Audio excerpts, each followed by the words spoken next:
Hello students, welcome all of you on Akshi academy YouTube channel. Students, मैं डिम्पल कटारिया आपको यहाँ पर 11th क्लास फिजिक्स करा रही हूँ, जिसमें हम लेकर चल रहे हैं chapter number 10 mechanical properties of fluids. ठीक है, और इसमें हमने जो लास्ट क्लास था उसमें बर्नौलीज प्रिंसिपल को डिस्कस किया था, और आज इस वीडियो में हम डिस्कस करेंगे वेंटुरी मीटर को। ओके, वेंटुरी मीटर जो होता है बच्चा एक डिवाइस होती है जो कि बर्नौलीज प्रिंसिपल पर बेस्ड होती है। तो हम इसको आज अच्छे से डिस्कस करेंगे। वेंटुरी मीटर, इसका मैंने डायग्राम आपको यहाँ पे शो किया हुआ है। सो फर्स्ट कंसेप्ट आता है कि इसको आप यूज किस लिए करते हैं, व्हाई। तो कॉन्सेप्ट ये है to measure the rate of flow of liquid, to measure the rate of flow of liquid through pipe, यानी कि पाइप में जो भी लिक्विड फ्लो करता है उस लिक्विड की वेलोसिटी को, मतलब आप यहाँ पर मेजर करना चाहते हैं कि उसकी स्पीड क्या है, तो उसकी स्पीड को मेजर करने के लिए हम जिस डिवाइस को यूज करते हैं उसको हम बोलते हैं वेंटुरी मीटर। और venturi meter basically Bernoulli's principle पर ही बेस्ड है। ओके, सो हम यहाँ पर मेंशन करेंगे it is based on Bernoulli's principal.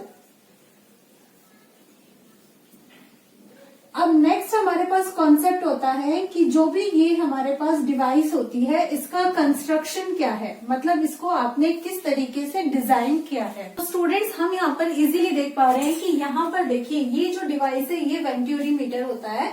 इसमें क्या होता है, बेसिकली ये हमारे पास एक ट्यूब होती है, एक्स ट्यूब हम इसको नेम दे देते हैं, और ये ट्यूब एक दूसरे ट्यूब से कनेक्टेड होती है, इसको हम यहाँ पर नेम दे देते हैं वाई।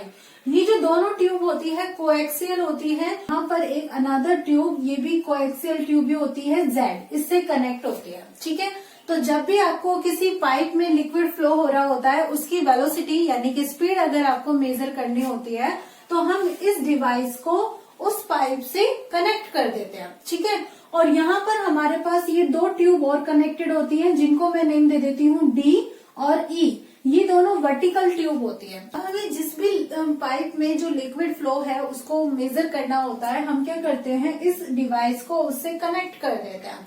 तो जब हम कनेक्ट करते हैं तो यहाँ पर ये जो वर्टिकल ट्यूब्स है इनमें भी लिक्विड क्या होता है, वो अपनी एक हाइट जो है वो गेन कर लेता है। ठीक है, फिर हम यहाँ पर नोट करते हैं, जैसे हम सपोज कर लेते हैं कि इसकी जो हाइट है वो यहाँ पर क्या है, H1 है।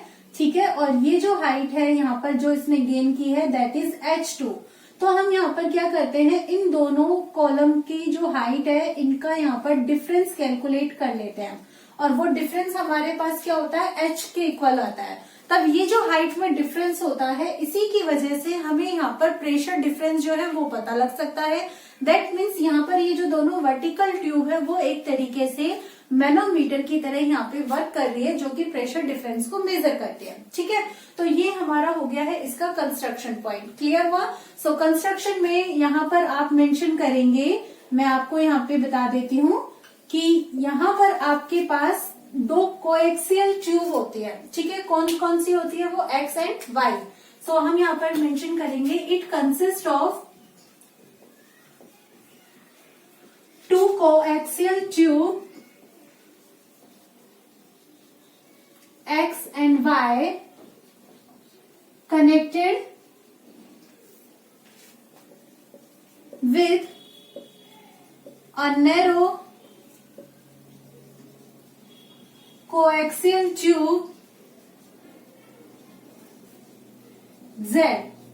Okay, and next two vertical tubes. Two vertical tubes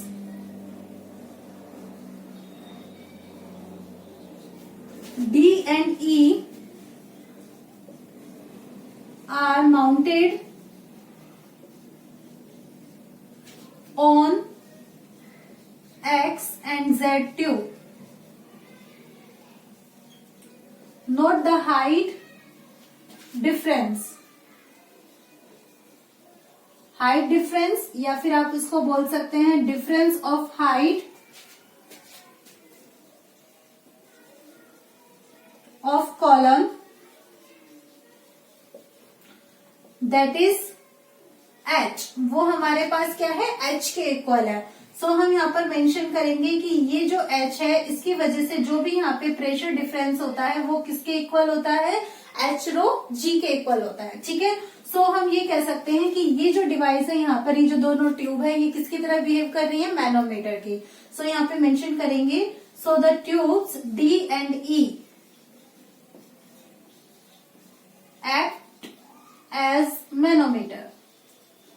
अब सिंस आपने कहा कि ये जो डिवाइस है वो किस पर बेस्ड है, आपकी बर्नौलीज प्रिंसिपल पर बेस्ड है, तो हम यहाँ पर कुछ पॉइंट्स जो है वो नोट डाउन कर लेते हैं। क्या क्या, जैसे कि ये एक्स है आपके पास और ये वाई ट्यूब है, तो यहाँ पर ये जो लिक्विड फ्लो कर रहा है हम ले लेते हैं कि इसका क्रॉस सेक्शन यहाँ पर क्या है, A1 है। ओके, एंड इसका क्रॉस सेक्शन है आपके पास A2।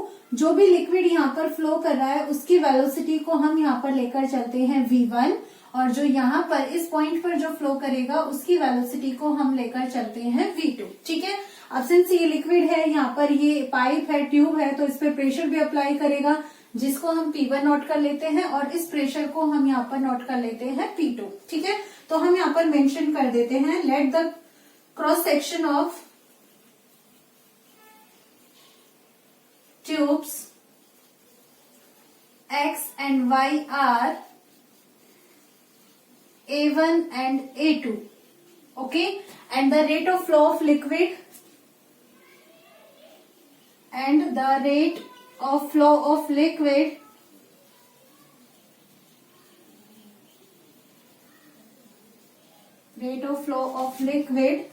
in X and Y tubes are V1 and V2 respectively, and last pressure, okay, and pressure is P1 and P2 in X and Y tubes respectively। तो ये हमने यहाँ पर concept जो है वो एज्यूम कर लिया है। अब नेक्स्ट होता है कि जो बर्नौलीज इक्वेशन है हम उसमें यहाँ पर ये सारी वैल्यूज जो है वो अप्लाई करें। तो एक बार आप इसे नोट कर लीजिए, नेक्स्ट हम आगे बर्नौलीज प्रिंसिपल को यूज करते हुए चलते हैं।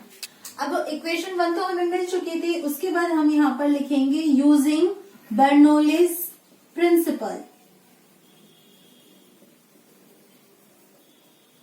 तो बर्नौलीज प्रिंसिपल की अगर हम बात करते हैं बच्चों, तो वहां पे अब ये जो वेंटुरी मीटर है एक हॉरिजेंटल ट्यूब से कनेक्ट किया हुआ है, और जो हॉरिजेंटल ट्यूब है उसकी आप ग्राउंड लेवल पर देखोगे तो हाइट कैसी होगी, इक्वल होगी।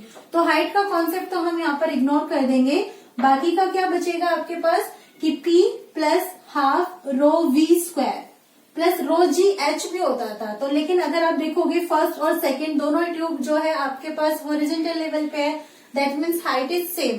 तो हम यहाँ पर लिखेंगे P1 plus rho V1 square is equal to P2 plus rho V2 half rho V2 square. ठीक है, अगर आप यहाँ लिखते हैं ना रो GH2 और यहाँ लिखते रो GH1 तो वो दोनों के लिए क्या हो जाता, सेम होता, तो वो कैंसिल हो जाते। तो मैंने डायरेक्ट पहले ही कैंसिल कर दिया है। अगर अब मैं इसको इक्वेशन को सॉल्व करूं तो P2 यहाँ पे शिफ्ट होगा, then it will be P1 minus P2 and this will be equal to half rho V2 square minus half rho V1 square. Okay, now P1 minus P2 ये आपने equation 1 में देखा है कि इसकी वैल्यू आपके पास किसके इक्वल होती है, H रो G के इक्वल। अप्लाई कर दीजिए। So H rho G equals to half, rho common है ले लिया हमने, यहाँ पे बचेगा V2 square minus V1 square. Okay, rho से rho cancel and then HG this is equal to half V2 square minus V1 square. ये आपको यहाँ पर एक इक्वेशन मिल जाती है। हम एक काम करते हैं, इसको इक्वेशन नंबर 2 यहाँ पे नोट कर लेते हैं। सिंस वी नो डेट की एक कंटिन्यूटी इक्वेशन होती है जिसके अकॉर्डिंग A1 V1 जो होता है वो किसके इक्वल होता है, A2 V2 के होता है ना, किसके यूज से, बाय इक्वेशन ऑफ कंटिन्यूटी। और बच्चा जब आप इस इक्वेशन को यहाँ पर यूज करते हैं तो आप देखिए यहाँ से आप V2 जो है मतलब V1 जिस भी स्पीड से लिक्विड फ्लो हो रहा है आप यहाँ पर V2 कैलकुलेट कर सकते हैं and this is equal to V2 is equal to A2 यहाँ शिफ्ट हो जाएगा A1 V1 अपॉन A2, ये हमें मिलेगा इक्वेशन नंबर, हम इसे 3 ले लेते हैं। ठीक है, और इस इक्वेशन नंबर 3 से जो V2 की वैल्यू है उसको हम यहाँ इक्वेशन नंबर 2 में अप्लाई कर देते हैं। सो नेक्स्ट हम यहाँ पर लिखेंगे by applying value of V2 in equation number which 2। तो यहाँ पे आपके पास ये है Hg and this is equal to half V2 square. तो V2 की जगह आप ये वैल्यू अप्लाई करेंगे, then A1 square V1 square upon A2 square. Okay, और माइनस अब आपके पास क्या होगा V1 स्क्वायर। तो ये आपको यहाँ पे मिलेगा। ठीक है, आप देख रहे हैं राइट हैंड साइड में V1 square is common, so take it outside, then you will get A1 square upon A2 square minus 1 and V1 is taken outside. Clear? So ये 2 यहाँ पे शिफ्ट हो जाएगा, then this will convert into 2Hg equals to A1 square minus 1 है upon में A2 square यहाँ पे है एंड V1 स्क्वायर। ये आपको इसके मिल जाएगा। ठीक है, अगर अब आप यहाँ से देखो तो आप V1 जो है इसकी वैल्यू को इजीली कैलकुलेट कर सकते हैं। तो देखो V1 की वैल्यू अगर आप कैलकुलेट करोगे तो ये क्या होगा V1 square, this is equal to 2Hg upon A1 square upon A2 square minus 1, ये आपको इसके इक्वल मिलेगा। ठीक है, इसको अगर मैं सॉल्व करूं तो ये यहाँ पे मिलेगा 2Hg upon A1 square minus A2 square upon A2 square. LCM लेकर हमने इसको जो डिनोमिनेटर है ना उसको सॉल्व कर दिया है। तो ये जो A2 स्क्वायर है ऊपर शिफ्ट हो जाएगा, then we will get V1 square, this is equal to 2Hg A2 square upon ये वाली वैल्यू है आपके पास A1 square minus A2 square, ये हमें मिल जाता है। ठीक है, अगर आप यहाँ से V1 को कैलकुलेट करना चाहते हैं तो ये आपके पास यहाँ पे इन सबका स्क्वायर रूट हो जाएगा। स्क्वायर रूट ले लीजिए, किस किस का, सारे टर्म्स का हो गया, 2Hg A2 square upon A1 square minus A2 square. ठीक है, A2 जो है वो वहां पे स्क्वायर की टर्म्स में है तो आप उसे बाहर निकाल सकते हो and this will be equal to 2Hg root 2Hg upon A1 square minus A2 square. तो बच्चा ये ना आपके पास V1 आ गया है, V1 मतलब स्पीड आ गई है आपके पास। ये इक्वेशन नंबर 3 आया था, हम इसको नेम दे देते हैं equation number 4। This is the speed of liquid, ये उस लिक्विड की स्पीड है जो उस हॉरिजेंटल ट्यूब में फ्लो हो रहा है। ठीक है, तो आप यहाँ पर A2 Hg और A1 और A2 की वैल्यूज अप्लाई करेंगे तो आपको V मिल जाएगा। ठीक है बच्चा, अब ये जो V1 है बेसिकली क्या है, this is the speed. Okay, तो अगर हम यहाँ पर ये कैलकुलेट करना चाहे कि ये जो लिक्विड यहाँ पर एंट्री कर रहा है पर सेकेंड कितना लिक्विड एंट्री कर रहा है, मतलब उसका वॉल्यूम क्या है। ओके, पर सेकेंड लिक्विड जो भी यहाँ पे एंट्री कर रहा है तो आप यहाँ पे इसका क्या करेंगे, वॉल्यूम कैलकुलेट करेंगे। ओके, तो इस कंडीशन में यहाँ पे क्रॉस सेक्शन एरिया क्या है आपके पास, A1 है। तो आप इस वॉल्यूम के लिए A1 को किससे मल्टीप्लाई करेंगे, V1 से। ठीक है, पर सेकेंड के लिए A1 V1, ये हमने इक्वेशन ऑफ कंटिन्यूटी में भी देखा था। तो यहाँ पर हम इस V1 की वैल्यू को मल्टीप्लाई कर देते हैं तो ये हमें मिलेगा यहाँ पर A1 A2 root 2Hg upon A1 square minus A2 square. तो इस फॉर्मूले के थ्रू आप यहाँ पर ये भी बता सकते हो कि पर सेकेंड कितना लिक्विड जो है वो हॉरिजॉन्टल ट्यूब में एंट्री कर रहा है, और जितना लिक्विड एंट्री करेगा, जितना वॉल्यूम एंट्री करेगा उतना ही बाहर भी आएगा। तो स्टूडेंट्स ये हमारा वेंटुलीमीटर जो है वो कंप्लीट हो जाता है, आप इसको नोट कर लीजिए। इसके बाद नेक्स्ट जो कंसेप्ट है हम उसको डिस्कस कर लेते हैं। इसके बाद हमारे पास बर्नौलीज की नेक्स्ट एप्लीकेशन है, दैट इज द टॉरिस-ओलिस थ्योरम। और इस थ्योरम में हम क्या करते हैं, वेलोसिटी ऑफ एफ्लक्स जो है वो यहाँ पे कैलकुलेट करना सीखते हैं। वेलोसिटी ऑफ एफ्लक्स क्या होता है, तो बच्चों आप यहाँ पर देखो कि आपके पास यहाँ पर एक तरीके से एक स्टैंड है और उस स्टैंड पर आपने एक बीकर लिया हुआ है। ठीक है, और ये जो भी आपके पास बीकर है या फिर कंटेनर है, आप यहाँ पर देख रहे हो इसमें कैपिटल H हाइट तक यहाँ पर लिक्विड जो है वो फिल्ड है। क्लियर, हम एक काम करते हैं, इसको A पॉइंट ले लेते हैं कि ये A पॉइंट की हम बात कर रहे हैं जहां पर H हाइट तक लिक्विड जो है वो फिल है। अगर आप यहाँ पर देखेंगे तो ये जो लिक्विड है यहाँ पर आपको कैसा दिखाई देगा, मतलब कांस्टेंट है ना, स्टेशनरी पोजीशन में, कोई यहाँ पर मोशन नहीं है।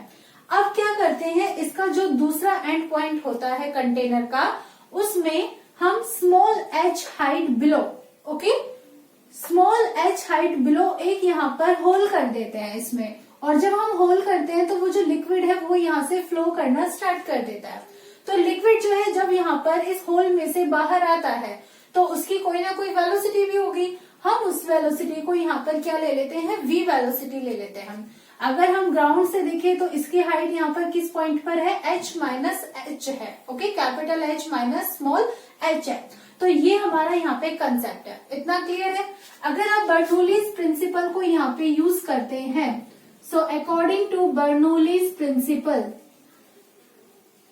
तो बर्नौली थ्योरम क्या कहती है, उसके अकॉर्डिंग तो जो भी आपके पास एनर्जीज होती हैं पर यूनिट वॉल्यूम, वो सब कैसा रहता है, कांस्टेंट रहता है।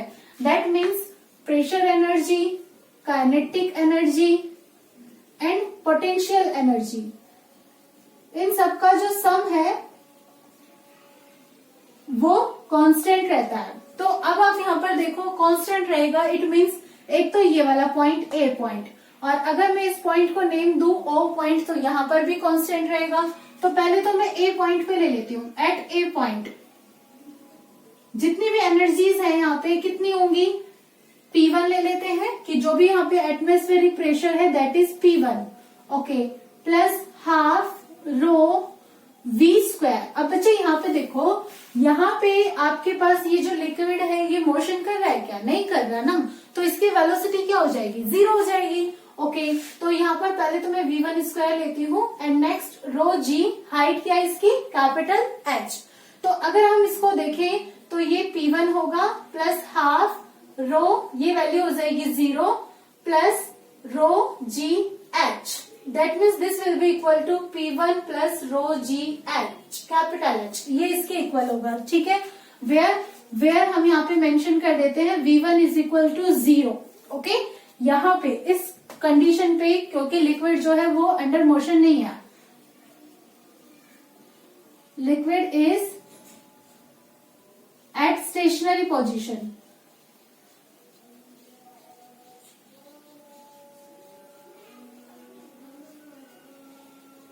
तो बच्चा आप देखो ए पॉइंट देख लिया, अब आप ओ पॉइंट को देखो, इस ओ पॉइंट को, एट ओ पॉइंट इस पे जो भी एनर्जीज क्या होंगी वो देखते हैं हम देखते हैं कि इस पॉइंट पर सपोज कर लेते हैं कि जो प्रेशर लग रहा है that is P2, okay.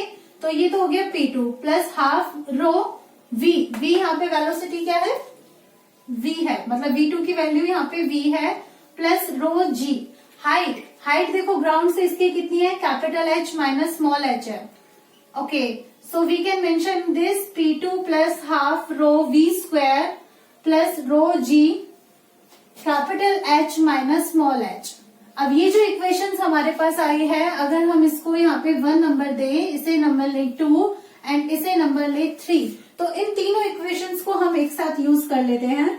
Bye equations 1, 2 and 3 we get, हम ये देखते हैं कि भैया जितनी भी एनर्जीज हैं वो हर एक पॉइंट पे सेम रहेगी, दैट मीन्स ए पॉइंट पे भी वही रहेगी और ओ पॉइंट पे भी वही रहेगी। सो P1 प्लस वहां पे है रो G कैपिटल H, और यहाँ पे है P2 plus half rho V square plus rho G capital H minus small h। मैं इसको जरा थोड़ा सा एक्सपेंड कर देती हूँ, तो यहाँ पे हमें ये मिलेगा P2 plus half rho V square plus ये रो G capital H minus rho G small h।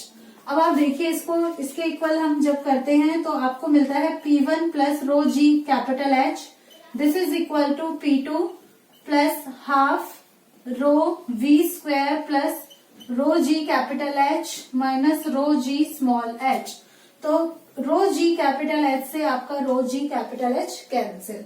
अब आपके पास ये वैल्यू आएगी यहाँ पे क्या, P1 और P2 यहाँ पे शिफ्ट हो जाएगा, so P1 minus P2, this is equal to यहाँ पे हाफ रो V स्क्वायर और ये माइनस रो G H, ठीक है। नाउ अब हम यहाँ पर देख रहे हैं कि जो भी यहाँ पे एटमॉस्फेरिक प्रेशर लग रहा है वो तो हर एक पॉइंट पर कैसा होगा, सेम होगा।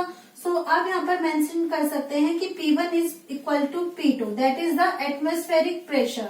और बच्चा ये अगर आपके पास यहाँ पे इक्वल वैल्यूज आ जाती हैं तो इसका मीनिंग ये हो गया कि P1 माइनस P2 क्या हो जाएगा, 0 हो जाएगा। सो अब आप नेक्स्ट टाइम यहाँ पे मेंशन करेंगे 0, this is equal to half rho V square minus rho G small h, ठीक है।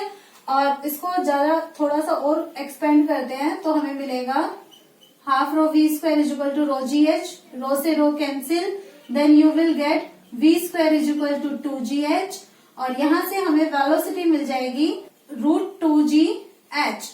और बच्चा यही हमारे पास टॉरिसोली थ्योरम होती है। Okay, this is your Torricelli's theorem. तो यहाँ पे आपका ये वाला कंसेप्ट कंप्लीट होता है, आप इसे नोट कर लीजिए। इसके बाद हम नेक्स्ट जो है कंसेप्ट उसको ले लेते हैं। स्टूडेंट्स, अब इसके बाद हमारे पास बर्नौलीज प्रिंसिपल पर बेस्ड नेक्स्ट एप्लीकेशन है, दैट इज एटमाइजर, यानी कि स्प्रेयर। आपने देखा होगा सैलून वगैरह में स्प्रे करते हैं ना वाटर को, तो वो वाटर को स्प्रे करते हैं, आप उसमें देखते होंगे कि एक प्लास्टिक का एक नोजल होता है, उसको वो प्रेस करते हैं और उसके बाद जो वाटर है वो क्या करता है, फुहार के रूप में बाहर आता है, फाउंटेन की फॉर्म में आता है। तो वो क्या प्रोसेस होता है, क्या मैकेनिज्म होता है उसके पीछे, उसको आज हम समझते हैं।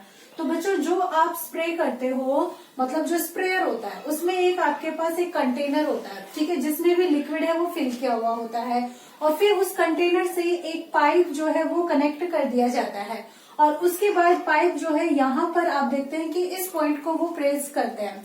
बेसिकली यहाँ पर क्या होता है, अगर हम इसकी मैकेनिज्म को समझे तो ये एक हमारे पास रबर बॉल होती है, ठीक है। तो जब इस रबर बॉल को प्रेस किया जाता है, यानी कि स्क्वीज किया जाता है, तो स्क्वीज करने की वजह से क्या होता है कि एयर जो है वो अंदर एंट्री करती है बहुत ज्यादा वेलोसिटी से, ठीक है।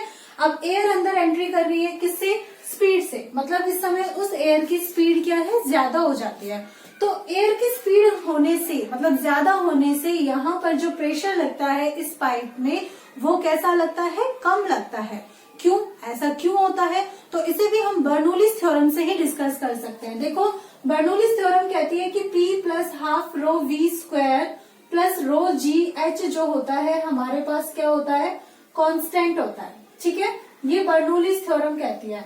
अगर स्टूडेंट आप यहाँ पर किसी भी दो आप यहाँ पे पॉइंट्स पे लोगे तो ये जो थ्योरम है एलेबरेट होकर इस तरीके से कन्वर्ट हो जाएगी। आप देखिए और मुझे बताइए, बिल्कुल ऐसे ही मिलेगा ना अगर हम किन्हीं भी दो पॉइंट्स पर देखेंगे तो, ठीक है। अब नेक्स्ट टाइम में हम ये कह देते हैं कि H1 and H2 height is equal, मतलब कि we are talking about a horizontal tube. So for a horizontal tube आपके पास जो हाइट है वो कैसी, हॉरिजॉन्टल ट्यूब अगर आपके पास होती है तो H1 जो है वो H2 के इक्वल होता है। ओके, तो इट मीन्स रो GH1 जो है रो GH2 से कैंसिल हो जाएगा, तो आपके पास यहाँ पे क्या बचेगा, P plus half rho V1 square equals to P2 plus half rho V2 square, मतलब हॉरिजॉन्टल ट्यूब में ये आपके पास बचेगा। तो इसके बिहाफ पे आप कह सकते हैं P plus half rho V square is equal to constant, ये हमारे पास कांस्टेंट हो जाएगा, ठीक है। अब कंसेप्ट है ये कि जैसे कि मैंने यहाँ पे कहा कि एयर जो है वो बहुत ज्यादा स्पीड से एंट्री करेगी, तो बच्चे स्पीड से एंट्री करेगी तो V की वैल्यू क्या हो जाएगी, ज्यादा हो जाएगी। अब बच्चे देखो, अगर V यानी कि वेलोसिटी ज्यादा हो जाती है तो ये वाली जो टर्म है इसकी वैल्यू भी इंक्रीज हो जाएगी, but we have to constant the result, जो भी हमारा रिजल्ट है वो कांस्टेंट रहना है। तो इसका मीनिंग ये हुआ कि जो प्रेशर है वो यहाँ पे डिक्रीज होकर इसकी वैल्यू को एडजस्ट कर लेगा। दैट मीन्स वेलोसिटी अगर ज्यादा है तो प्रेशर क्या हो जाएगा, डिक्रीज हो जाएगा, and whenever velocity is low then pressure will high. तो ये हमारा बर्नौलीज का कॉन्सेप्ट होता है। तो इस कॉन्सेप्ट के बिहाफ पे हम यहाँ पे कहते हैं कि जब भी ये एयर जो है यहाँ पे एंट्री करती है तो इसकी वेलोसिटी यहाँ पे क्या हो जाती है, हाई हो जाती है। अगर वेलोसिटी हाई हो जाती है इट मीन्स ये जो ओपन यहाँ पे फेज है इस ट्यूब का, इस ओपन फेज पर प्रेशर कैसा हो जाएगा, लो हो जाएगा, और प्रेशर लो हो जाएगा तो दैट मीन्स ये जो लिक्विड है वो ऊपर चढ़ जाएगा, है ना, मतलब लिक्विड जो है वो माउंट हो जाएगा, और जब ये माउंट होगा यहाँ पर जाएगा तो ये यहाँ पर आएगा, तो ये लिक्विड इस हाई स्पीड की एयर के साथ जब बाहर निकलेगा तो वो एक इस तरीके से फाउंटेन मतलब स्प्रे के फॉर्म में जो है बाहर निकलेगा। और यही हमारा बर्नौलीज का जो है कॉन्सेप्ट है। ठीक है बच्चा, तो यहाँ पे आपका एटमाइजर जो है वो कंप्लीट होता है। आप एक बार इसको नोट कर लीजिए। इसके बाद हम नेक्स्ट कॉन्सेप्ट पे मूव करते हैं। नेक्स्ट जो एप्लीकेशन है that is the aerofoil shape. That means the shape of aeroplane wings, or we can say that it is the lift on an aeroplane wing। बच्चों आपने एरोप्लेन देखा होगा, aeroplane के जो विंग्स होते हैं वो स्पेशल डिजाइन के बने होते हैं, मतलब उनकी एक स्पेशल शेप होती है।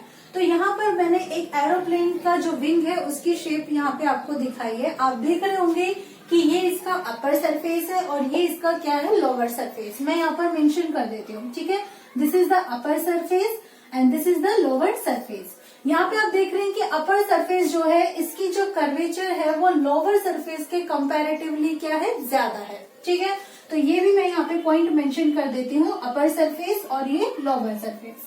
अगर आपने देखा सबसे पहले कि इसकी कर्वेचर, तो अपर सरफेस पे कर्वेचर ज्यादा है, लोअर सरफेस पे क्या है, कर्वेचर कम है।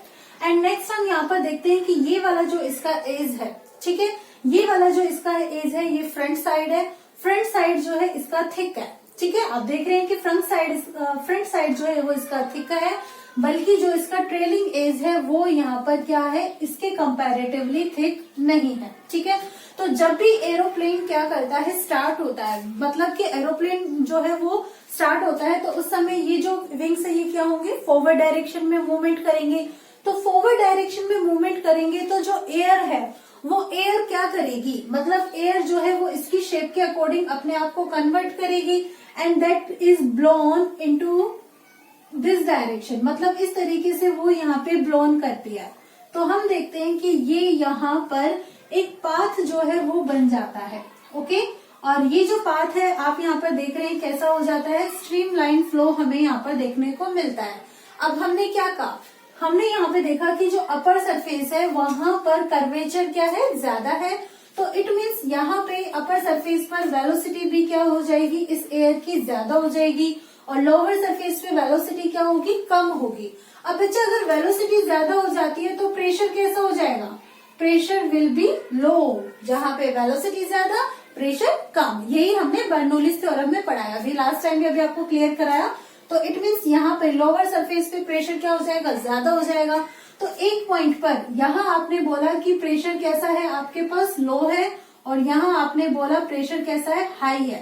तो प्रेशर में डिफरेंस आ गया। ठीक है, अब प्रेशर में डिफरेंस आने की वजह से इस एरोप्लेन विंग पर क्या लगेगा, एक लिफ्ट लगेगा वर्टिकल डायरेक्शन में। मतलब कि ये एरोप्लेन है भाई, ये स्टार्ट हो चुका है, तो ये जो विंग्स है ये ऊपर की ओर उड़ना चाहेंगे, तो यहाँ पर वर्टिकल लिफ्ट लगेगा। अब वो जो वर्टिकल लिफ्ट है, जब तक वो ग्रेविटेशनल पुल, भाई ग्रेविटेशनल एक्सेलरेशन भी तो लगेगा, तो यानी कि जो ग्रेविटेशनल फोर्स है उस फोर्स को जब तक वो कवर नहीं करता है, मतलब वर्टिकल लिफ्ट जो है उसकी वैल्यू जब आपके ग्रेविटेशनल पुल से ज्यादा हो जाती है तो ये एरोप्लेन क्या करता है, ऊपर की ओर लिफ्ट हो जाता है। तो ये जो कॉन्सेप्ट है यहाँ पे प्रेशर डिफरेंस का और वेलोसिटी डिफरेंस का, ये हमें बर्नौलीज के बेसिस पे मिलता है। तो ये भी हमारे पास बर्नौलीज की एक एप्लीकेशन हो जाती है।